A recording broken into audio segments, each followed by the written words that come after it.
হ্যাঁ সিরি চলো ঢাকা নিয়ে যাই বলা। হ্যাঁ আরে বাবা বাবা ভাইয়া ধরো তো। কি রে ভাই তুমি একটা সেটা পরে দুইটা চিরা ফেলাইলো? আমরা পিওর বরিশাল না কেমন ছিল? বেদাল আছে ও হাইব্রিড বরিশাল। আরে শোনাই আসো এটা সব হাইব্রিড বেদাল আছে। ওই দেখছো গাছ থেকে লাগছে ও লাউটা বেকা দাও। আমি ছিটতে পারলাম না। আরে বোন দে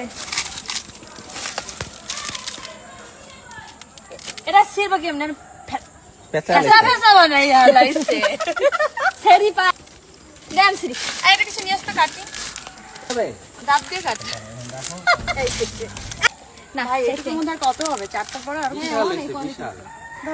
বিশাল বিশাল দেখালো উধার। এই আচ্ছা এটা কি তোমার জন্য রাখছিল লাউগুলা? হ্যাঁ মানে তোমার তুমি আজ ছিল তাই নাকি কেউ জানতোই না যে আমি আসবো। এত বড় লাউ রাখি আমি না বলে চলো আমার মনে লাউ পাতা সেবো এটা কিছু নিয়ে আসো না কাটি একদম এই ডগাগুলো দিয়ে একদম চিংড়ি মাছ দিয়ে আলু দিয়ে দুপুরবেলা ভাতটা খাইতে হবে। শীতের রোদ কি আরাম লাগতেছে না? খাই এই ফুল সেই ফুল